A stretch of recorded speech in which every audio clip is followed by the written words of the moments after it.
Hello everyone, मैं हूं रूपाली सिंह और आप सभी का स्वागत करती हूं एक बार फिर से हमारे ऑनलाइन प्लेटफॉर्म आरबीएस क्लासेस दी परीक्षा गुरु में। तो आप सभी का स्वागत है हमारे चैनल पे। जल्दी से सेशन को लाइक कर दीजिए, अपने दोस्तों के साथ में शेयर करते चलें और साथ ही में चैनल को जरूर से सब्सक्राइब कर दीजिए क्योंकि बहुत ही ज्यादा इंपॉर्टेंट क्लास शुरू होने वाली है। तो स्टार्ट करेंगे हम आज के सेशन को। और जैसा कि मैं आपको बताती हूँ कि मैं जब भी क्लासेस आपके स्टार्ट होती है तो मैं पहले आपको रिवीजन क्वेश्चंस कराती हूँ, जो कि आपके मार्च मंथ के रिवीजन क्वेश्चंस है करंट अफेयर्स के। फिर उसके बाद में जो भी आपकी डेली अपडेट्स हैं उसको हम यहाँ पर देखेंगे। तो आज की अपडेट्स में जो भी आपके शामिल है इंपॉर्टेंट न्यूज, उसमें हम देखेंगे कि लक्ष्य सेन जो है वो बीडब्ल्यूएफ रैंकिंग में टॉप 10 में आ चुके हैं। एक्सरसाइज डस्ट लीक ये आपकी कौन सी दो कंट्रीज के बीच में होने वाली है।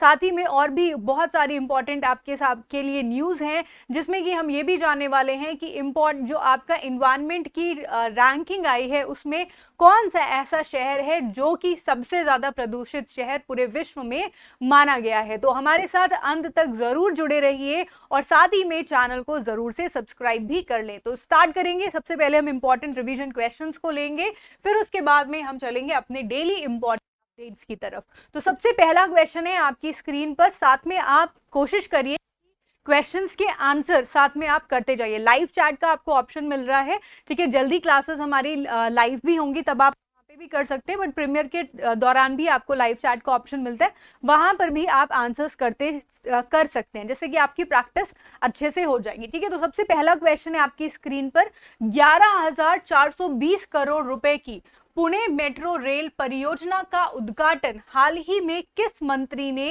किया है। ऑप्शंस आपके क्या क्या हैं? आपके ऑप्शंस हैं पीयूष गोयल, राजनाथ सिंह, अमित शाह या फिर नरेंद्र मोदी। तो इसका उद्घाटन अभी आपका मैंने बताया था, पुणे में एक परियोजना आपकी लागू की गई है, मेट्रो रेल परियोजना, और जिसकी की कॉस्ट क्या है, ये है आपकी 11,420 करोड़ रुपए, और इसका उद्घाटन हमारे माननीय प्रधानमंत्री नरेंद्र मोदी जी ने किया है। बहुत ही ज्यादा इंपॉर्टेंट है। और साथ ही में एक स्टैचू भी है जिसका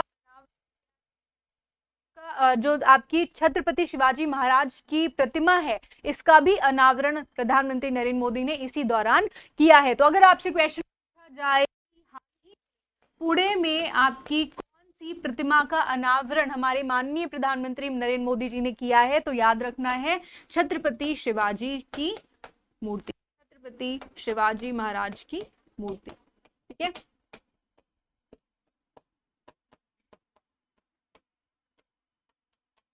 इसको आपको यहाँ पे ध्यान में रखना होगा, क्लियर। चलिए आगे बढ़ेंगे। नेक्स्ट देखते हैं हम अपनी स्क्रीन पे।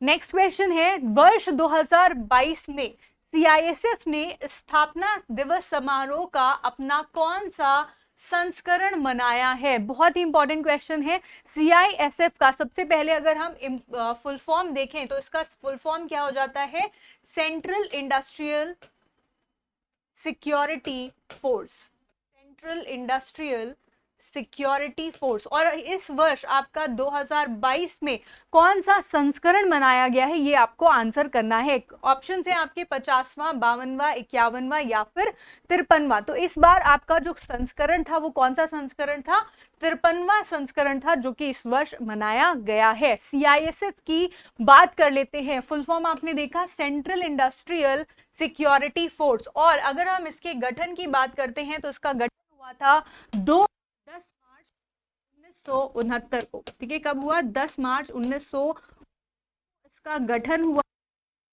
अगर हम बात करते हैं कि इसका आपका हेडक्वार्टर कहाँ पर है, तो हेडक्वार्टर हो जाता है आपका नई दिल्ली में, ठीक है। और इसके जो आपके मंत्री व्यक्ति है वो कौन होते हैं, यानी कि आपके अमित शाह जी जो है इसके मंत्री रहेंगे, सीआईएसएफ के लिए की निगरानी करेंगे। और अगर यहाँ पे हम डायरेक्टर जनरल की बात करते हैं तो ये हैं आपके शीलवर्धन सिंह, ठीक है। कौन है, शीलवर्धन सिंह। तो इसको आपको ध्यान में रखना है, क्लियर, शीलवर्धन। चलिए आगे बढ़ते हैं, नेक्स्ट इंपॉर्टेंट की तरफ बढ़ेंगे। देखिए यहाँ पे जितने भी क्वेश्चन है, ऐसा नहीं है कि आपको सिर्फ प्रैक्टिस करनी है तो आपने क्वेश्चन देखा आंसर देखा हो गया, नहीं, आपको क्या करना है, साथ में उनसे रिलेटेड चीजों को भी जानना है, तभी आप में सक्सेसफुल हो सकते हैं। ठीक है, ये नहीं कि आपने सिर्फ स्टैटिक पोर्शन छोड़ दिया, सारी चीजें आपको यहाँ पे जानने की जरूरत होती है। नेक्स्ट क्वेश्चन है आपकी स्क्रीन पे, भारत के पहले स्वदेशी रूप से विकसित फ्लाइंग ट्रेनर का समुद्र स्तरीय परीक्षण हाल ही में पुडुचेरी में सफलतापूर्वक पूरा किया गया है। इस ट्रेनर एयरक्राफ्ट का नाम क्या है? ऑप्शंस क्या क्या हैं आपके यहाँ पे? ऑप्शंस हो जाते हैं हरक्यूलिस एनजी, हॉक एनजी, हंसा एनजी या फिर हैरिस एनजी। तो अब देखिए यहाँ पे क्वेश्चन क्या पूछा जा रहा है, क्वेश्चन को समझने की कोशिश करिए। क्वेश्चन कह रहा है कि भारत के पहले स्वदेशी रूप से, पहली चीज क्या है, ये आपका एक स्वदेशी रूप से विकसित फ्लाइंग ट्रेनर का समुद्र स्तरीय परीक्षण है जो कि कहां पे पूरा किया गया है। क्वेश्चन ये भी पूछा जा सकता है कि ट्रेनर फ्लाइट कौन सी थी, या फिर क्वेश्चन ये भी पूछा जा सकता है कि इसका परीक्षण किस जगह पर किया गया है। तो परीक्षण कहां पे किया गया है? पुडुचेरी में। और यहाँ पे आपकी जो ट्रेनर एयरक्राफ्ट था वो कौन सा था? वो था आपका हंसा एनजी। क्लियर है, इसको आपको ध्यान में रखना है। आगे बढ़ेंगे नेक्स्ट इंपॉर्टेंट क्वेश्चन की तरफ। नेक्स्ट क्वेश्चन है, the queen of India pop the authorised biography of Usha Uthup की जीवनी के लेखक कौन है? अभी हाल ही में आपकी एक जीवनी आई है उषा उत्थुप जी की, जिस जीवनी का नाम क्या है? The authorised biography of Usha Uthup. आपको सभी को पता है एक पॉप सिंगर है, बहुत ही फेमस जो है सिंगर है। बप्पी लहरी भी आपके बहुत फेमस पॉप सिंगर थे जिनका हाल ही में निधन हो गया है। उसके बाद अगर कोई आता है तो ये आपकी उषा उत्थुप जी हैं, जिनकी अभी हाल ही में जीवनी लिखी गई है। और उस जीवनी के लेखक कौन है, यहाँ पे क्वेश्चन पूछा गया है। ऑप्शंस क्या क्या हैं? अरिजीत तनेजा, मनीष जौरा, कांची कौल या फिर श्रीति झा। तो इसके करेक्ट आंसर क्या हो जाएगा? करेक्ट आंसर हो जाएगा आपका श्रीति झा। क्लियर है, आगे बढ़ेंगे, देखेंगे अब हम नेक्स्ट क्वेश्चन। नेक्स्ट क्वेश्चन है, the blue book a writers journal किस लेखक द्वारा लिखी गई है? ठीक है, ये अभी आपकी हाल ही में लॉन्च की गई एक पुस्तक है जिसका नाम क्या है? The blue book. ठीक है, द राइटर्स जर्नल। देखिए बुक्स एंड ऑथर्स आपके एग्जाम के लिए वेरी इंपॉर्टेंट सेशन होता है, बहुत ही ज्यादा इंपॉर्टेंट क्वेश्चन होता है। इसमें आपके एक या दो बुक्स हर एग्जाम में पूछी जाती ही है, तो इसको तो आपको छोड़ना ही नहीं है। मतलब इसको ऐसा करना है कि लिस्ट रख लीजिए। मैं जैसे जैसे आपको बुक्स के नाम बताते जाती हूँ, आप एक लिस्ट बनाते जाइए और उसमें सारे नाम जो है लिखते जाइए। ठीक है, तो द ब्लू बुक ये किसके द्वारा लिखी गई है? शेखर गुप्ता, अमिताभ कुमार, राजा मोहन या मजूमदार। ठीक है, तो ये पुस्तक है आपकी अमिताभ कुमार की। ठीक है, किसके द्वारा लिखी गई पुस्तक है? अमिताभ कुमार। इसके अलावा अगर हम और भी पुस्तकों की बात करते हैं तो अभी आपकी एक पुस्तक है मॉनसून। ठीक है, क्या नाम है? मॉनसून। और ये आपकी जो है किसके द्वारा लिखी गई है? ये लिखी गई है अभय कुमार के द्वारा। ठीक है, किसने लिखी है ये पुस्तक? अभय कुमार। ये आपकी एक बहुत ही अच्छी लॉन्ग लास्टिंग कह सकते हो या बहुत ही लंबी सी एक कविता है जिसका नाम है मॉनसून। और वो पुस्तक आपकी मतलब एक कविता है जो पुस्तक के रूप में लिखी गई है और उसको किसने लिखा है? अभय कुमार ने। इसके अलावा अगर आपको ध्यान में रखना है तो एक पुस्तक आई है Modi at the dreams meet delivery. ठीक है, ये आपकी एक पुस्तक है।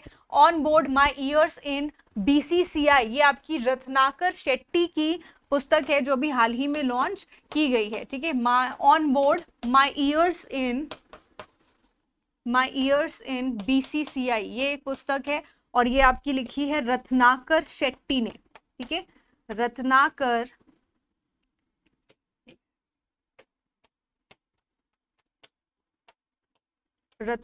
शेट्टी।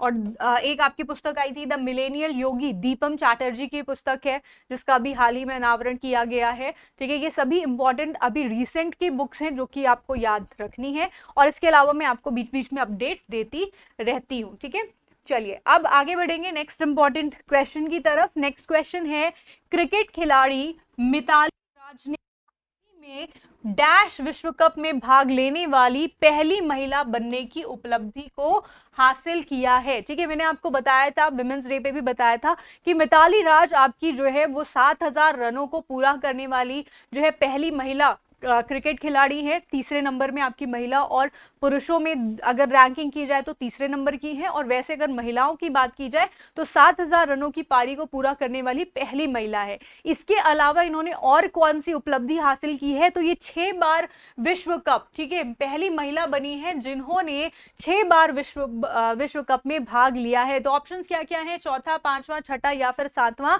तो करेक्ट आंसर क्या हो जाएगा, छठा। कितना, कौन सा विश्व कप इन्होंने खेला है अभी, छठा विश्व कप। इसके अलावा अगर क्वेश्चन पूछा जाए कि हाल ही में आपका जो महिला विश्व कप है वो कहां पे खेला जा रहा है, महिला विश्व कप वर्ष 2022 ये कहां पे आपका आयोजित किया जा रहा है, तो आपको ध्यान में रखना है ये है न्यूजीलैंड में, ठीक है, न्यूजीलैंड।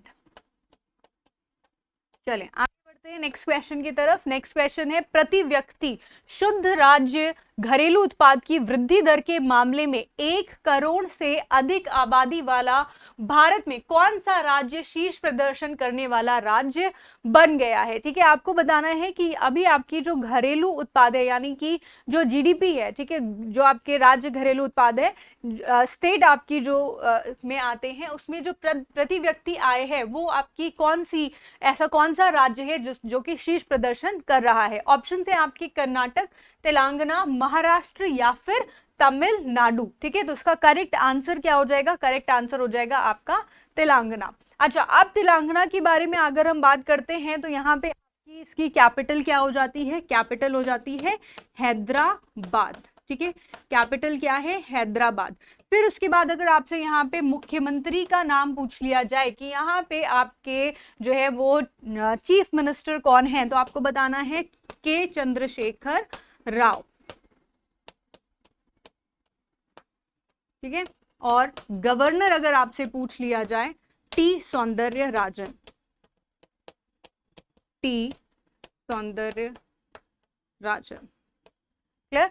चलिए आगे बढ़ेंगे नेक्स्ट क्वेश्चन की तरफ। नेक्स्ट क्वेश्चन है, भारत में हाल ही में 2 दिवसीय अध्ययन यानी कि SII 2022 की बैठक का उद्घाटन कहां पर किया गया था? ऑप्शंस क्या क्या है, काठमांडू, न्यूयॉर्क, दिल्ली भारत या फिर ढाका बांग्लादेश। ठीक है, तो देखिए ये क्वेश्चन आपके लिए थोड़ा सा जो है कह सकते हैं डिफिकल्ट क्वेश्चन है, क्योंकि यहाँ पे लिखा गया भारत 2 दिवसीय।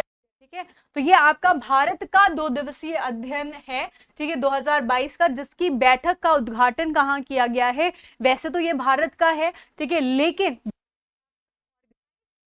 वो भारत देश किया गया है, और भारत का पड़ोसी देश कौन सा है, ये है आपका ढाका। ठीक है, नेपाल भी है, लेकिन आपका ऑर्गेनाइज कहाँ पे किया गया है, ढाका बांग्लादेश में इसको ऑर्गेनाइज किया गया है। ये क्वेश्चन मैं आपको क्लास में करवा चुकी हूं, अगर आपको याद होगा तो भारत में 2 दिवसीय अध्ययन का आप आयोजन किया गया है, उद्घाटन किया गया है, कहां पे हो जाएगा, ढाका बांग्लादेश में। बांग्लादेश की आपकी कैपिटल क्या है, ढाका ही है।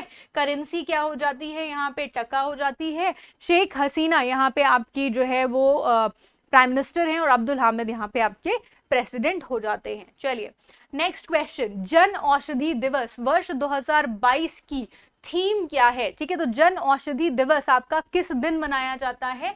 ये आपका मनाया जाता है 7 मार्च को, और साथ ही में 1 से लेकर के 7 मार्च तक के बीच में आपका जन औषधि सप्ताह भी मनाया जाता है। ठीक है, कौन सा सप्ताह है, जन औषधि सप्ताह। ठीक, अब इसको तो याद हो गया। अब अगर पूछा जाए कि वर्ष 2022 की थीम क्या है, इस बार की विषय वस्तु क्या है, आपके ऑप्शंस हैं जन औषधि जन कर्मयोगी, जन औषधि जन रुद्र योगी, जन औषधि जन उपयोगी, जन औषधि जन परम योगी। ठीक है, देखो बहुत ही कंफ्यूजिंग है, लेकिन याद क्या करना है आपको, औषधि क्या होती है हमारे लिए। ठीक है, औषधि क्या हमारे लिए परम योगी है, रुद्र योगी है, कर्म योगी है? नहीं, क्या है, औषधि हमारे लिए उपयोगी है। तो याद कैसे करना है, जन औषधि जन उपयोगी, ये हो जाएगी इस वर्ष आपकी थी। क्लियर है, बहुत इंपॉर्टेंट है, इसको याद रखिएगा, ये क्वेश्चन आपके एग्जाम में जरूर से पूछा जा सकता है। चलिए आगे बढ़ते हैं नेक्स्ट इंपॉर्टेंट क्वेश्चन की तरफ। तो नेक्स्ट क्वेश्चन है जन औषधि दिवस वर्ष 2022 को pharmaceutical and medical devices bureau of India द्वारा मनाया जाता है किस दिन? तो अभी मैंने आपको इसका आंसर दिया है, ऑप्शन है 5 मार्च, 4 मार्च, 6 मार्च या फिर 7 मार्च। तो इसका करेक्ट आंसर क्या हो जाएगा? 7 मार्च। ठीक है, किस दिन मनाया जाता है जन औषधि दिवस? हर वर्ष ये मनाया जाता है 7 मार्च को। नेक्स्ट क्वेश्चन, महाराष्ट्र में महान मराठा योद्धा छत्रपति शिवाजी महाराज की 9.5 फीट ऊंची प्रतिमा का अनावरण किसने किया है? पहला क्वेश्चन आज की क्लास का जो मैंने आपको बताया था, 11,420 करोड़ रुपए की पुणे रेल परियोजना का उद्घाटन किसने किया? हमारे माननीय प्रधानमंत्री नरेंद्र मोदी जी ने। और उसी समय जब वो इस दौरे पर थे तो उसी समय उन्होंने इस मूर्ति जो कि 9.5 फीट की प्रतिमा है छत्रपति शिवाजी महाराज की, इस मूर्ति का भी जो है उद्घाटन किया है, अनावरण किया है। तो ऑप्शंस आपके अमित शाह, एम वेंकैया नायडू, रामनाथ कोविंद या फिर नरेंद्र मोदी। तो करेक्ट आंसर यहाँ पे क्या हो जाएगा? नरेंद्र मोदी। क्लियर है, याद हो जाएगा। महाराष्ट्र यानी कि पुणे, कहां पे हुआ है? पुणे में। नेक्स्ट क्वेश्चन, भारत की 23वीं महिला ग्रैंड मास्टर कौन बनी है? तो हाल ही में आपका जो है ये रिपोर्ट आई है, जिसमें कि रिपोर्ट क्या कह रही हूँ, इसमें अभी हाल ही में आपकी जो है 23वीं ग्रैंड मास्टर कौन बनी है? ऑप्शंस है प्रियंका नुटक्की, दिव्या देशमुख, द्रोणवल्ली हरिका या फिर समय रैना। तो इसका करेक्ट आंसर क्या हो जाएगा? प्रियंका नुटक्की। ठीक है, ये कौन बनी है? ये आपकी 23वीं महिला ग्रैंड मास्टर नियुक्त की गई हैं। चलिए आगे बढ़ते हैं नेक्स्ट क्वेश्चन की तरफ। इंडिया ग्लोबल फोरम, जहां जहां आपको अपडेट्स देने की जरूरत है वो सारी चीजें मैं आपको बताते चलती हूँ। ठीक है, जहां जरूरत नहीं है, जहां पे आपको सिर्फ क्वेश्चन और आंसर जानने की जरूरत है आपके एग्जाम के लिए, वहां हम सिर्फ उतना ही पढ़ेंगे। ठीक है, नेक्स्ट क्वेश्चन है इंडिया ग्लोबल फोरम का वार्षिक शिखर सम्मेलन कहां पर आयोजित किया गया है? ऑप्शंस क्या क्या है? नई दिल्ली, मुंबई, हैदराबाद या फिर बेंगलुरु। ठीक है, तो क्या क्वेश्चन पूछ रहा है? इंडिया ग्लोबल फोरम का वार्षिक सम्मेलन कहां पर आयोजित किया गया? ठीक है, तो ये आपका आयोजित किया गया है बेंगलुरु में। ठीक है, याद रखिएगा कहां पे आयोजित हुआ है। सिंपल सा है, इंडिया ग्लोबल फोरम। ठीक है, तो ये आपका नई दिल्ली, मुंबई, हैदराबाद, ऑप्शन थोड़े से कंफ्यूजिंग है लेकिन याद रखेंगे तो याद हो जाएगा बेंगलुरु में। ठीक है, नेक्स्ट क्वेश्चन, हाल ही में किस देश को फाइनेंशियल एक्शन टास्क फोर्स की ग्रे लिस्ट में रखा गया है? ऑप्शंस क्या क्या है? ओमान, कुवैत, सऊदी अरब या फिर संयुक्त अरब अमीरात। ठीक है, अब देखो यहाँ पे इंपॉर्टेंट फैक्ट आ गया है।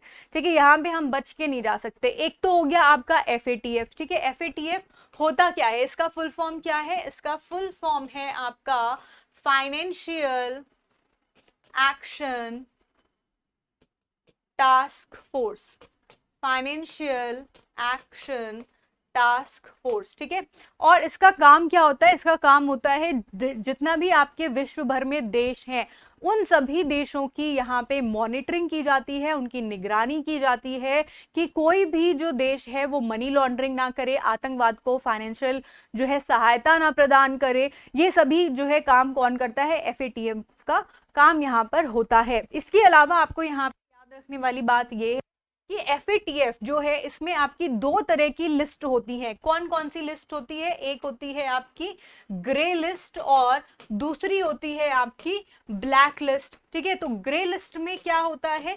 जब भी कोई देश अगर किसी भी आतंकवाद को जो है बढ़ा रहा है या फिर उसको वित्तीय सहायता प्रदान कर रहा है तो यहाँ पर क्या किया जाता है कि वो देश जो FATF है वो क्या करता है कि इसको वार्न करता है कि भाई सुधर जाओ, ऐसा काम ना करो। और अगर वो नहीं मानता है तो उसको क्या करते हैं? हम ग्रे लिस्ट में डाल देते हैं। जैसे कि वर्ष 2018-19 से लगभग आपका जो पाकिस्तान है वो कौन सी लिस्ट में है? Grey list. हैं। और ग्रे लिस्ट में होने से जितने भी आपके जैसे विश्व बैंक हो गए, इनसे आपको लोन नहीं मिलेगा, एडीबी हो गया, इनसे आपको लोन की सहायता नहीं मिलेगी, या फिर बड़े बड़े देश हैं इनसे आपको अगर कोई वित्तीय सहायता चाहिए तो ये सभी चीजें बैन कर दी जाती हैं। तो पाकिस्तान आपका जो है अभी फिर से 6 मंथ्स के लिए और बढ़ा दिया गया है और 6 मंथ्स के लिए अभी ग्रे लिस्ट में ये फिर से रहने वाला है।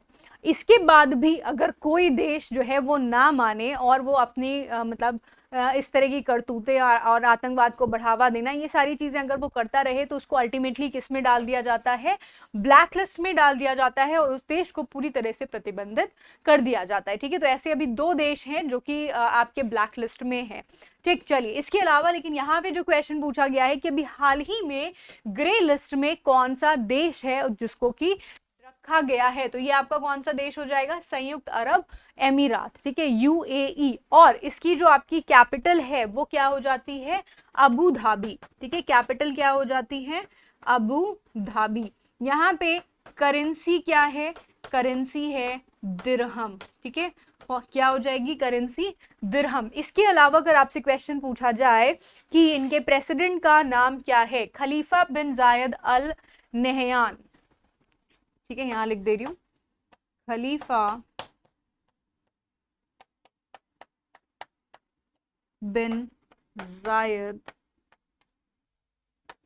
Al Nahyan. ठीक है, ये कौन है, ये यहाँ पे आपके राष्ट्रपति हो जाते हैं संयुक्त अरब अमीरात के। क्लियर, तो इतने पॉइंट्स हैं जो कि आपको इससे रिलेटेड याद रखने हैं। चलिए आगे बढ़ेंगे, नेक्स्ट इंपॉर्टेंट क्वेश्चन देखते हैं। स्लीनेक्स 2022 में भारतीय नौसेना का कौन सा जहाज देश का प्रतिनिधित्व कर रहा है। तो अब ऑप्शंस क्या क्या हैं, INS khukri, INS Kirch, INS कारमुक या फिर आईएनएस खंजर। अब इसमें यहाँ पे आपको पहले तो ये समझिए कि स्लीनिक्स 2022 अभ्यास ये कौन से 2 देशों के बीच में किया जाता है। ठीक है, तो भारतीय नौसेना तो यहाँ पे आपकी पार्टिसिपेट करेगी, और कौन सा देश है, तो यहाँ पे आप देखो स्ली लिखा हुआ है। ठीक है, स्ली, तो से आप क्या कर सकते हो, श्रीलंका। ठीक है, कौन सा देश हो जाएगा, श्रीलंका। ठीक है, स्ली से याद रखिए श्रीलंका। तो श्रीलंका और भारत के बीच में होने वाली स्लीनेक्स 2022 में कौन सा जहाज है जो कि इसमें हमारे देश का प्रतिनिधित्व करेगा, आईएनएस किर्च। क्लियर है, याद रहेगा, आईएनएस किर्च। खुकरी नहीं है, खरमुख नहीं है, खंजर भी नहीं है। नेक्स्ट क्वेश्चन, वर्ष 2022 में अंतरराष्ट्रीय महिला दिवस की थीम क्या है। ऑप्शंस हैं आपके, gender equality today for a sustainable tomorrow. Next option, an equal world is a enabled world. Third option, think equal, build smart, innovate for change. Fourth option is time is now, rural and urban activists transforming women's life. सबसे पहले अंतरराष्ट्रीय महिला दिवस किस दिन मनाया जाता है, तो अंतरराष्ट्रीय महिला दिवस का हर वर्ष मार्च को, इसके साथ ही में 1 मार्च से लेकर के आपका 7 मार्च तक कौन सा दिवस मनाया, कौन सा सप्ताह मनाया गया, तो ये मनाया गया अंतरराष्ट्रीय महिला दिवस सप्ताह। अंतरराष्ट्रीय महिला दिवस सप्ताह। क्लियर हो गया, याद रखेंगे। अच्छा, अब अगर क्वेश्चन पूछे 2022 में थीम क्या रही है, तो इसकी थीम है gender equality today for a sustainable tomorrow. Option number 1 याद कर लीजिएगा। नेक्स्ट क्वेश्चन है, प्रतिवर्ष किस दिन को अंतरराष्ट्रीय महिला दिवस के रूप में मनाया जाता है। मार्च का पहला रविवार, 7 मार्च, 8 मार्च या फिर महिला मार्च का पहला शनिवार। तो याद रखना है, अभी बताया है 8 मार्च को अंतरराष्ट्रीय महिला दिवस मनाया जाता है। नेक्स्ट क्वेश्चन है, माइक्रोसॉफ्ट ने हाल ही में भारत में अपना सबसे बड़ा डेटा सेंटर डैश में खोला है। ऑप्शंस क्या क्या हैं, ऑप्शंस हैं आपके बेंगलुरु, हैदराबाद, मुंबई या फिर दिल्ली। तो ये आपका क्या हो जाएगा इसका करेक्ट आंसर। देखो वैसे तो आपको जब भी कभी माइक्रोसॉफ्ट या गूगल या फिर किसी की भी बात होती है तो आपका दिमाग यहाँ चला जाता है कि भाई ये सारे काम तो बेंगलुरु में होने चाहिए, लेकिन बिल्कुल भी ऐसा नहीं है। हमारा जो आईटी हब है बेंगलुरु के तो है ही है, उसके बाद जो आईटी हब आता है वो आपका कहाँ पे आता है, हैदराबाद में आता है। तो आपको ये है कि माइक्रोसॉफ्ट में जो अपना भारत में सबसे बड़ा डेटा सेंटर है वो कहाँ पे खोला है, वो खोला है हैदराबाद में। क्लियर है, चलिए नेक्स्ट नेक्स्ट क्वेश्चन है, भारत श्रीलंका द्विपक्षीय समुद्री अभ्यास स्लीनेक्स 2022 किस स्थान पर आयोजित किया गया है? ठीक है, अभी मैंने आपको बताया कि स्लीनेक्स एक्सरसाइज किन दो देशों के बीच में होती है? भारत और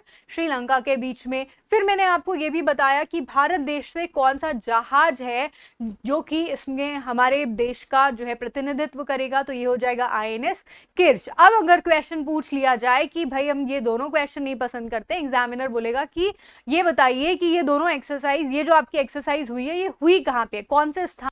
ऑप्शंस क्या है? कोलकाता, कोची या फिर विशाखापट्टनम। तो इसका आंसर हो जाएगा विशाखापट्टनम। क्लियर है, याद हो जाएगा। चलिए आगे बढ़ते हैं। आज का लास्ट क्वेश्चन, हाल ही में सरकार द्वारा केंद्रीय क्षेत्र की योजना के तहत दान ए पेंशन अभियान शुरू किया गया है। कौन सी ऐसी आपकी केंद्रीय क्षेत्र की योजना है जिसके अंतर्गत दान ए पेंशन अभियान शुरू किया गया है? ऑप्शन है प्रधानमंत्री श्रम योगी मानधन, प्रधानमंत्री जीवन ज्योति बीमा योजना, प्रधानमंत्री फसल बीमा योजना या फिर प्रधानमंत्री सुरक्षा बीमा योजना। तो करेक्ट आंसर इस क्वेश्चन का क्या हो जाएगा? प्रधानमंत्री योगी मानधन। ठीक है, तो याद रखिए दान ए पेंशन किस परियोजना के तहत शुरू किया गया है, किस योजना के तहत शुरू किया गया है? प्रधानमंत्री श्रम योगी मानधन। ठीक है, चलिए तो आज के मानधन, ठीक है मानधन है यहाँ पे, ये थे आज के इंपॉर्टेंट रिवीजन क्वेश्चंस जो आपके एग्जाम के लिए बहुत ही ज्यादा इंपॉर्टेंट हैं। अब हम स्टार्ट करेंगे आज के इंपॉर्टेंट अपडेट्स क्या क्या है। तो चलिए जल्दी से कुछ इंपॉर्टेंट अपडेट्स देख लेते हैं। यहाँ पे आप ब्रह्मांड को देख सकते हैं। ठीक है, तो ब्रह्मांड में अभी कुछ उपग्रह भेजे गए हैं और वो उपग्रह आपके किसने भेजे हैं? ये भेजा है नासा ने। ठीक है, किसने भेजा है? नासा ने। तो चलिए पहले नासा को जानने से पहले थोड़ा सा इंपॉर्टेंट न्यूज देख लेते हैं। क्या है? नासा ने की है सौर मंडल से पूरे 5000 से परे 5000 से अधिक दुनिया की खोज। ठीक है, तो अभी यहाँ पे क्या हुआ है, उपग्रह तो इसके अलावा भी आपकी जो है मोस्ट इंपॉर्टेंट फैक्ट यहाँ पे क्या है, सौर मंडल से परे मतलब 5000 से अधिक दुनिया की खोज अभी की है किसने? नासा ने। ठीक है, नासा क्या है? ये आपकी अमेरिका की स्पेस एजेंसी है। तो 65 नए ग्रहों की खोज के साथ में, ठीक है 65 नए ग्रह तो खोजे ही गए हैं, इसके साथ में नासा ने सौर मंडल से परे सितारों के आसपास 5000 से अधिक ऐसे ग्रह पिंडों की उपस्थिति की पुष्टि की है। ठीक है, ये बहुत ही ज्यादा इंपॉर्टेंट है। नासा एक्सोप्लैनेट आर्काइव में 65 ग्रहों का एक नया बैच जोड़ा गया है। इसी के साथ में अगर हम बात करते हैं यहाँ पे एक्सोप्लैनेट, अच्छा देखो एक्सोप्लैनेट का मतलब क्या होता है? ठीक है, देखो एक्सोप्लैनेट अगर हम इंग्लिश में लिखते हैं तो ऐसे लिखा जाएगा एक्सोप्लैनेट। ठीक है, जब हम इनकी बात करते हैं, ठीक है इंटरनल कह लो या इन कह दो मतलब अंदर का, लेकिन जब यहाँ पे एक्सो की बात आ रही है मतलब बाहर का। ठीक है, तो मतलब ये आपके कैसे प्लैनेट हैं जो कि सौर मंडल के बाहर हैं या कि काफी दूरी पर है। तो 5000 से ज्यादा की यहाँ पे आपकी जो है ऐसे उपग्रह मौजूद है, ऐसे ग्रह मौजूद है जो कि काफी दूरी पर है। तो नासा ने एक्सोप्लैनेट आर्काइव पीयर रिव्यू किए गए वैज्ञानिक पत्रों द्वारा एक्सोप्लैनेट खोजों का मुख्य डेटाबेस है जिसकी पुष्टि ग्रह का पता लगाने से विभिन्न तरीकों का उपयोग करके की जाती है। तो आपके 65 नए ग्रहों की खोज की है किसने? नासा ने। बहुत ही ज्यादा इंपॉर्टेंट फैक्ट है। ठीक है, क्वेश्चन पूछा जा सकता है कि कौन सी स्पेस एजेंसी है जिसने कि अभी हाल ही में जो है नए उपग्रह खोजे हैं? तो आपको याद रखना है किसने खोजे हैं? नासा ने खोजे हैं। ठीक है, अच्छा अब नासा आ गया है तो इसका आपको फुल फॉर्म भी पता होना चाहिए। इसका फुल फॉर्म क्या है? National aeronautics space agency. National aeronautics space agency. अच्छा, फिर इसके बाद आपको क्वेश्चन पूछा जा सकता है कि इसका गठन कब हुआ था? तो इसका गठन हुआ है आपका 29 जुलाई 1958 में। ठीक है, हेडक्वार्टर अगर आपसे पूछा जाए कि इसका हेडक्वार्टर कहाँ है, तो क्योंकि ये आपकी कहाँ पर है USA में है, तो इसका हेडक्वार्टर भी कहाँ पे हो जाता है? Washington DC। Washington DC। Clear है? इतने पॉइंट्स हैं जो कि आप इससे रिलेटेड याद रख सकते हैं। आइसन डी आवर थे, इन्होंने नासा की खोज की थी, यानी नासा को स्टैब्लिश किया था, नासा के संस्थापक का नाम। चलिए आगे बढ़ते हैं, नेक्स्ट इंपॉर्टेंट न्यूज देखेंगे। अभी हाल ही में आपकी एक एक्सरसाइज जिसका नाम है डस्टलिक। ठीक है, क्या नाम हो जाएगा? डस्टलिक प्रशिक्षण। किसके किसके बीच ये एक्सरसाइज आपकी की गई है, ये क्वेश्चन आपसे पूछा जा सकता है, तो ध्यान रखिएगा। अभी आपने देखा है स्लीनिक्स एक्सरसाइज, ठीक है, हाल ही में आयोजित की गई है। कहां पर? विशाखापट्टनम में, विशाखापट्टनम। ठीक है, इसके और ये आपका कौन से देशों के बीच में हुआ था? भारत और श्रीलंका। ठीक है, अच्छा, फिर क्वेश्चन आपसे पूछ लिया जाए कि बताइए एक्सरसाइज डस्टलीक, ठीक है, ये कौन से दो देशों के बीच में होती है? तो भारत और उज्बेकिस्तान। ठीक है, कौन सा देश हो जाएगा? उज्बेकिस्तान इसमें पार्टिसिपेट करेगा। तो भारतीय और उज्बेकिस्तान सेनाओं के बीच संयुक्त प्रशिक्षण अभ्यास का तीसरा संस्करण, कौन सा संस्करण है? तीसरा संस्करण है। कब से कब तक चलेगा? 22 से 31 मार्च तक यांग यारेक उज्बेकिस्तान में आयोजित किया जा। ठीक है, तो ये आपका आयोजन जो है इस वर्ष भारत में नहीं है, कहाँ पे हो रहा है? उज्बेकिस्तान में हो रहा है, और उज्बेकिस्तान में यांग यारेक में। डस्टलिक का अंतिम संस्करण मार्च 2021 में रानीखेत उत्तराखंड में आयोजित किया गया था।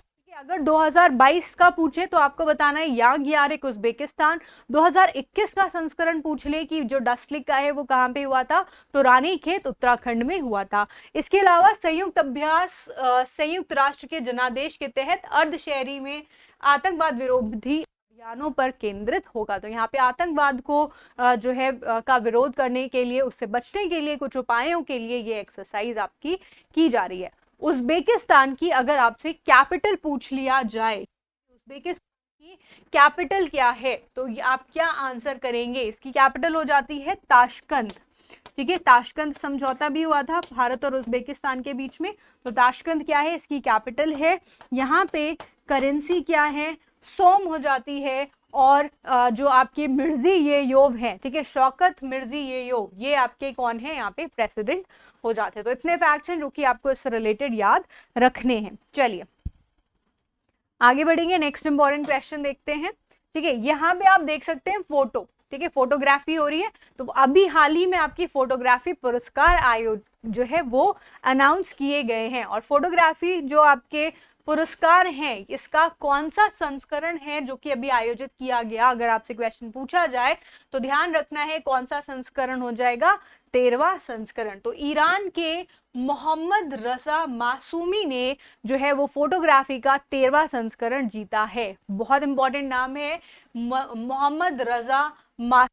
कौन से देश के हैं? ईरान से हैं। ठीक है, तो ईरान के मोहम्मद रजा मासूमी ने ग्रीन स्टॉर्म ग्लोबल फोटोग्राफी पुरस्कार का 13वां संस्करण जीता है। और ये जो आपका फोटोग्राफी पुरस्कार किया जाता है वो किसके सहयोग से किया जाता है? तो ये आपका किया जाता है यूनाइटेड नेशंस एनवायरनमेंट प्रोग्राम, यानी कि यूएनईपी के सहयोग से इसका आयोजन किया जाता है। तो ये संयुक्त राष्ट्र पर्यावरण कार्यक्रम के सहयोग से आयोजित किया जाता है। यूएनईपी की अगर बात कर लें तो इसका गठन कब हुआ था? 1972 में हुआ था। ठीक है, 5 जून 1972 को, और इसी दिन 5 जून को हम हमारा पर्यावरण दिवस भी मनाते हैं। सभी को याद है ना, 5 जून को कौन सा दिवस मनाते हैं? हम मनाते हैं पर्यावरण दिवस। और 1972 सन याद रखना है। फिर अगर आपसे क्वेश्चन पूछ लिया जाए कि यूएनईपी का हेडक्वार्टर कहाँ पर है, बहुत ही यूनिक है, क्योंकि ये आपको ज्यादातर हेडक्वार्टर्स कहाँ पे मिलते हैं? आप याद करते हैं कि भाई वाशिंगटन में डीसी में है, जिनेवा में है ना, इधर उधर है, तो आप इसको याद रखते हैं। लेकिन इसका हेडक्वार्टर थोड़ा सा यूनिक है। इसका हेडक्वार्टर आपका पड़ता है नायरोबी केनिया में। ठीक है, कहाँ पे पड़ता है? Nairobi Kenya, Nairobi Kenya. अगर हेड आपके पूछ लिया जाए कि इसके जो हेड हैं उनका नाम क्या है, ठीक है, ये भी कभी कभी एग्जाम में पूछ लेता है, तो आपको ध्यान रखना है इसके हेड है इंजर एंडरसन। ठीक है, हेड कौन है यूएनईपी के? इंजर एंडरसन। क्लियर? चलिए, इस पुरस्कार का जो प्रथम उप विजेता है वो फिलीपींस के जोफेल बोटेरो हैं। तो जोफेल बोटेरो याबियोसा, ठीक है, लेकिन उप विजेता का नाम बहुत कम ही एग्जाम में पूछता है, लेकिन फिर भी आप अपने नॉलेज के लिए याद कर सकते हैं। और ग्रीन स्टॉर्म जो ग्लोबल फोटोग्राफी पुरस्कार ग्रीन स्टॉर्म फाउंडेशन द्वारा आयोजित किया जाता है, और वर्ष 2022 के लिए जो इसकी विषय वस्तु है वो क्या है, उसकी विषय वस्तु है रीस्टोर ग्रीन लीनिएज, ठीक है, रीस्टोर ग्रीन लीनिएज, ये आपको ध्यान रखनी है। तो फोटोग्राफी पुरस्कार किसने जीता है, ईरान के मोहम्मद रजा मासूमी ने, बहुत ही मासूम से हैं, ठीक है, इसलिए फोटोग्राफी करते हैं, कहाँ के हैं, ईरान के हैं। और इस बार की अगर आपकी वर्ष 2022 की थीम पूछ ले तो क्या हो जाएगी, रीस्टोर ग्रीन लीनिएज। चलिए आगे बढ़ेंगे, नेक्स्ट इंपॉर्टेंट न्यूज देखेंगे। अभी हाल ही में आपकी एक्सरसाइज हुई है सुरक्षा कवच पॉइंट 2, ठीक है, सुरक्षा पार्ट 2, सुरक्षा कवच पार्ट, जो कि आर्मी और पुलिस की होती है exercise, joint anti terrorism exercise है, यानी कि आतंकवाद विरोधी एक्सरसाइज है। तो अग्निबाज डिवीजन ने आयोजित किया है संयुक्त अभ्यास सुरक्षा कवच 2। क्वेश्चन पूछा जा सकता है कौन से डिवीजन ने जो है ये अभ्यास किया है, यानी कि सुरक्षा कवच 2 अभ्यास कौन से डिवीजन ने किया है, तो ध्यान रखिएगा अग्निबाज डिवीजन। तो अग्निबाज डिवीजन को पुणे के लुल्ला नगर ने भारतीय सेना और महाराष्ट्र पुलिस के बीच एक संयुक्त अभ्यास का आयोजन किया गया है, पुणे में हुआ है, ठीक है, महाराष्ट्र पुलिस के बीच में हुआ है, तो उसको आपको ध्यान में रखना है। उद्देश्य का अभ्यास क्या है, पुणे में किसी भी संभावित आतंकवादी कार्रवाई का मुकाबला करने के लिए सेना और पुलिस द्वारा किए गए अभ्यास और प्रक्रियाओं में सामंजस्य स्थापित करना। और इस अभ्यास ने भारतीय सेना और महाराष्ट्र पुलिस दोनों को अपने अभ्यास और प्रक्रियाओं को पूरा करने का अवसर प्रदान किया है। तो एक तरह से ये आप ड्रिल एक्सरसाइज कह सकते हो, पुलिस और आर्मी के बीच में एक ड्रिल एक्सरसाइज है कि अगर इन केस कोई आतंकवादी हमला होता है तो कैसे उससे बचना है। कहाँ पे हुआ है, पुणे में हुआ है, भारतीय सेना और महाराष्ट्र पुलिस के बीच में, ठीक है। चलिए आगे बढ़ेंगे नेक्स्ट इंपॉर्टेंट न्यूज की तरफ। मैंने आपको बताया था कि अभी जो है वर्ल्ड रैंकिंग आई है मोस्ट पॉल्यूटेड सिटी की, ठीक है, तो कौन सा जो हमारा ऐसी सिटी है जो कि टॉप मोस्ट पे है, ठीक है, पॉल्यूशन के मामले में टॉप मोस्ट पे है।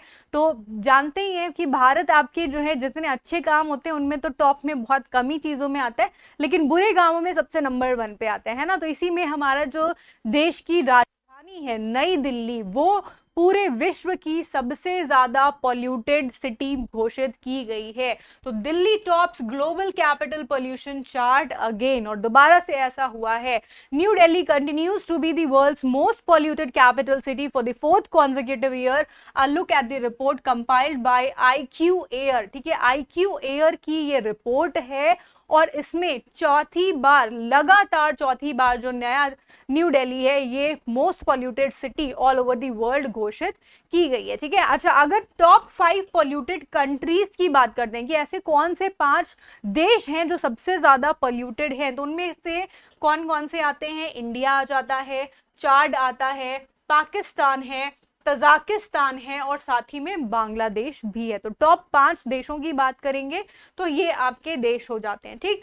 फिर उसके बाद में no country met WHO air quality guideline for PM 2.5 which cut the existing annual guidelines value for 10 microgram, ठीक है। दैट मीन्स क्या है कि जो भी आपकी पोल्यूशन की गाइडलाइन है, वर्ल्ड हेल्थ ऑर्गेनाइजेशन ने, WHO ने एक गाइडलाइन बनाई हुई है कि जो आपके पर्टिकुलेट मैटर होते हैं, PM होता है, PM 2.5 से ज्यादा नहीं होने चाहिए, उनका साइज जो है वो 2.5 से ज्यादा नहीं होना चाहिए। लेकिन ये किसी भी कंट्री ने, जितनी भी कंट्रीज का जो आपका सर्वे हुआ है, किसी भी कंट्री ने इसको पूरा नहीं किया है। Only 222 out of 6,475 global countries met updated PM 2.5 parameters, ठीक है। अगर बात करते हैं कि 6,475 जो सिटीज हैं जिनका की सर्वे हुआ है, उनमें से केवल 222 ऐसी सिटीज हैं जिनमें की PM 2.5 का जो गाइडलाइन है वो फुलफिल हुई है। इसके अलावा 93 सिटीज हैं ऐसी जिनमें की बहुत ही ज्यादा, मतलब कि PM 2.5 से 10 गुना ज्यादा जो है पर्टिकुलेट मैटर पाए गए हैं, 93 सिटीज हैं। ये पूरा डेटा है जो कि आपके एग्जाम के लिए बहुत ज्यादा महत्वपूर्ण है, ठीक है। इसके अलावा आपका जो 46 out of 50 most polluted cities in the world are in Central South Asia, और सारी की सारी कंट्रीज हैं वो कहाँ पे हैं, कौन से रीजन में है, सेंट्रल साउथ एशियन रीजन में है। अगर हम टॉप 10 सिटीज की बात करते हैं, कौन सी टॉप 10 सिटीज हैं जिनमें सबसे ज्यादा पॉल्यूशन है, तो सबसे नंबर 1 पे तो आपकी न्यू दिल्ली है, देखा ही आपने।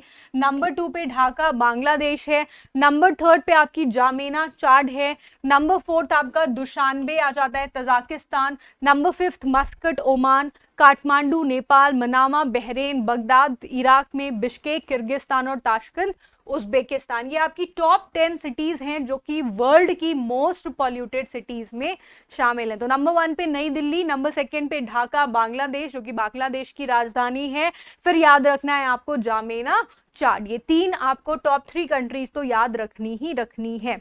चलिए इनसे रिलेटेड न्यूज देख लेते हैं। विश्व वायु गुणवत्ता रिपोर्ट 2021 की जारी की गई है। दिल्ली सबसे प्रदूषित राजधानी घोषित किया गया है। तो हाल ही में स्विस संगठन IQ एयर द्वारा तैयार विश्व वायु गुणवत्ता रिपोर्ट 2021 के अनुसार दुनिया की 100 सबसे प्रदूषित शहरों में जो आपकी 63 सिटीज हैं वो कहां पर हैं, भारत में ही हैं। दिल्ली लगातार चौथे साल दुनिया की सबसे प्रदूषित राजधानी बनी हुई है। इसी के साथ में रिपोर्ट में कहा गया है कि दिल्ली सबसे अधिक औसत वार्षिक PM 2.5 सांद्रता वाली राजधानियों की सूची में सबसे ऊपर है। इसके बाद ढाका बांग्लादेश राजधानी जो है वो दूसरे नंबर पे आपका आ जाता है। तीसरे नंबर पे जामेना जो है वो चाड का है। तो ये इंपॉर्टेंट फैक्ट्स हैं जो कि आपको ध्यान रखना है। तो अगर आप दिल्ली से हैं तो थोड़ा सा बच के रहिएगा क्योंकि पोल्यूशन बहुत हो गया है वहां पे, है ना। मास्क वास्क प्रॉपरली लगा के रखिए। चलिए अब आप देख रहे हैं यहाँ पे एक पिक्चर जिसमें आपको दिखाया गया है लक्ष्य सेन को, ठीक है। किसको दिखाया गया है, लक्ष्य सेन। अब इन्होंने ऐसा कौन सा कारनामा कर दिया, भाई कौन से खेल से संबंधित है, ठीक है। अगर क्वेश्चन पूछा जाए तो याद रखिएगा बैडमिंटन से संबंधित है, ठीक है। कौन सा खेल खेलते हैं ये, बैडमिंटन, क्योंकि यही इसी तरह के क्वेश्चन आपके एग्जाम में पूछे जाते हैं और आप कंफ्यूज होके टेनिस लगा के चले आते हो, ठीक है। इनको BWF वर्ल्ड रैंकिंग में 9वें स्थान में रखा गया है। मोस्ट इंपॉर्टेंट क्वेश्चन है आपके लिए। तो BWF विश्व रैंकिंग में शीर्ष 10 स्थान में पहुंचे हैं लक्ष्य सेन। तो ऑल इंडिया बैडमिंटन चैंपियनशिप के उप विजेता लक्ष्य सेन पहली बार पुरुष एकल बैडमिंटन विश्व रैंकिंग के शीर्ष 10 में पहुंच गए हैं। जारी ताजा रैंकिंग में वे 2 पायदान चढ़कर 9वें स्थान पर पहुंचे हैं, ठीक है। तो लक्ष्य सेन की अगर पूछा जाए कि कौन सी रैंक है तो याद रखिएगा 9वीं रैंक है। इसके अलावा पुरुष एकल बैडमिंटन में सर्वोच्च रैंकिंग भारतीय है, जबकि विश्व रजत पदक विजेता किदाम्बी श्रीकांत आपके 12वें स्थान पर, टोलंको ओलंपिक बी साई प्रणीत जो है वो 19वें स्थान पर हो जाते हैं। इसके अलावा पहला, दूसरा और तीसरा भी तो इंपॉर्टेंट है। तो पहले नंबर पे कौन है, ये हैं आपके विक्टर एंडरसन, ठीक है, जो कि कौन से देश से हैं, ये हैं आपके डेनमार्क, ठीक है। डेनमार्क से जो पहले नंबर पे हैं वे हैं विक्टर एंडरसन, ठीक है। अच्छा, सेकंड नंबर पे जो आपके आते हैं ये है आपके मोमोटा, ठीक है। क्या नाम है इनका, केंटो मोमोटा, जो कि कौन से देश के हैं, जापान से। इनका नाम आप लोग ने सुना ही होगा, केंटो मोमोटा। ये विश्व रैंकिंग में वर्ल्ड आपकी जो है बैडमिंटन की रैंकिंग है ये बता रही हूँ, ठीक है। और ये कौन से देश से आते हैं, ये आते हैं आपके जापान से, ठीक। नंबर 3 की अगर मैं बात करती हूँ तो नंबर 3 पे भी आपके डेनमार्क के हैं, ये हैं आपके एंडर्स एंटनसन, ठीक है। ये भी आपके डेनमार्क के ही हैं, एंडर्स एंटनसन। तो ये आपके टॉप 3 BWF रैंकिंग के बैडमिंटन के चैंपियंस हैं, क्लियर। तो उसको याद रखिएगा। चलिए, इसके अलावा जो आपकी सबसे महत्वपूर्ण खबर है, सबसे महत्वपूर्ण खबर हमारे जो योगी बाबा हैं, यानी कि जो हमारे देश के मुख्यमंत्री हैं, उन्होंने इतिहास रचते हुए दोबारा से मुख्यमंत्री पद पर शपथ ग्रहण कर ली है। तो उत्तर प्रदेश के माननीय राज्यपाल ने दिनांक 25 मार्च 2022 के अपराह्न श्री आदित्य योगीनाथ जी को उत्तर प्रदेश के मुख्यमंत्री के रूप में शपथ ग्रहण कराई है और उन्हें मुख्यमंत्री नियुक्त किया गया है। उसके अलावा उप मुख्यमंत्री की बात करते हैं तो केशव प्रसाद मौर्य और श्री ब्रजेश पाठक जी, ये दोनों आपके कौन बन जाएंगे, ये हो जाएंगे मुख्यमंत्री, ठीक है, उप मुख्यमंत्री, याद रखिएगा। इसके अलावा अगर मंत्रियों की बात करते हैं, कुछ आपके मंत्री हैं, कुछ राज्य मंत्री जिनको कि स्वतंत्र प्रभार दिया गया है, और कुछ आपके जो है वो राज्य मंत्री नियुक्त किए गए हैं। तो ये तो हम बीच बीच में अपडेट्स देखते रहेंगे, बट आज आप इनके नाम जरूर से याद रखिए। तो कौन कौन मंत्री बने हैं? सुरेश कुमार खन्ना जी, जो कि हमारे वित्त मंत्री थे, वो अभी भी वित्त मंत्री आपके बने हुए हैं, सुरेश कुमार खन्ना। इसके अलावा श्री सूर्य प्रताप शाही, श्री स्वतंत्र देव सिंह, श्रीमती बेबी रानी मौर्य, श्री लक्ष्मी नारायण चौधरी, श्री जयवीर सिंह, श्री धर्मपाल सिंह। इसके अलावा आपके ये सभी जो है जो नंद गोपाल गुप्ता जी हैं नंदी, इन सभी को क्या किया गया है? मंत्री नियुक्त किया गया है, ठीक है। इसके अलावा आपके भूपेंद्र सिंह चौधरी हो गए, अनिल राजधर, जितिन प्रसाद, राकेश सचान, अरविंद कुमार शर्मा, योगेंद्र उपाध्याय, आशीष पटेल और संजय निषाद भी मंत्री पद पर नियुक्त किए गए हैं। राज्य मंत्री, अगर हम स्वतंत्र प्रभार की बात करते हैं तो इसमें भी आपके करीब कई सारे मंत्री हैं, जैसे कि नितिन अग्रवाल हो गए, कपिल देव अग्रवाल है, रविंद्र जायसवाल, संदीप सिंह, श्रीमती गुलाब देवी, इनको भी राज्य मंत्री नियुक्त किया गया है स्वतंत्र प्रभार के रूप में। साथ ही में गिरीश चंद्र यादव, धर्मवीर प्रजापति, असीम अरुण, जयेंद्र प्रताप सिंह राठौर, दयाशंकर सिंह, नरेंद्र कश्यप, दिनेश प्रताप सिंह, अरुण कुमार सक्सेना और दयाशंकर मिश्रा, इनको भी जो है राज्य मंत्री स्वतंत्र प्रभार के रूप में दिया गया है, ठीक, क्लियर। इसके अलावा आपको राज्य मंत्री अगर देखने हैं तो राज्य मंत्री के भी करीब आपके 20 राज्य मंत्री चुने गए हैं, जिनमें कि आपके नाम यहाँ पे लिस्ट में दिए गए हैं। मयंकेश्वर सिंह, दिनेश खटिक, संजीव गोंड, श्री बलदेव सिंह ओलख, श्री अजीत पाल, श्री जसवंत सैनी, श्री रामकेश निषाद, श्री मनोहर लाल मन्नू कोरी, श्री संजय गंगवार, क्लियर। इसके अलावा ब्रजेश सिंह, केपी मलिक, सुरेश राही, सोमेंद्र तोमर, अनूप प्रधान, वाल्मीकि, प्रतिभा शुक्ला, राकेश राठौर, गुरु रजनी तिवारी, इन सभी को राज्य मंत्री नियुक्त किया गया है। सतीश शर्मा, दानिश आजाद अंसारी और श्रीमती विजय लक्ष्मी गौतम, इन सभी को राज्य मंत्री जो है वो नियुक्त किया गया है। किनको कौन सा मंत्रालय दिया गया है, ये सभी हम आने वाले जो आपके अपडेट्स हैं, आने वाली जो आपकी क्लासेस हैं, उनको जो है वो अपडेट किया जाएगा। तो आज के लिए सेशन यहीं तक रहेगा। कल फिर मिलेंगे कुछ इंपॉर्टेंट अपडेट्स के साथ में, कुछ रिवीजन क्वेश्चंस के साथ में। हमारे साथ बने रहिए, इसी प्रकार से अपना सहयोग देते रहिए, अपने सुझाव देते रहिए। लाइक जरूर कर दीजिए सेशन को, अपने दोस्तों के साथ में सेशन को ज्यादा से ज्यादा शेयर करिए, कमेंट करिए आपको सेशन कैसा लगा, आपके क्या क्या डाउट्स हैं। अगर आपको कोई भी क्वेश्चन पूछना है तो आप कमेंट बॉक्स में हमसे क्वेश्चन पूछ सकते हैं, ठीक है। तो like, share and comment in the comment box and do subscribe the channel. Do not forget to press the notification bell. Thank you so much. Have a nice day, everyone.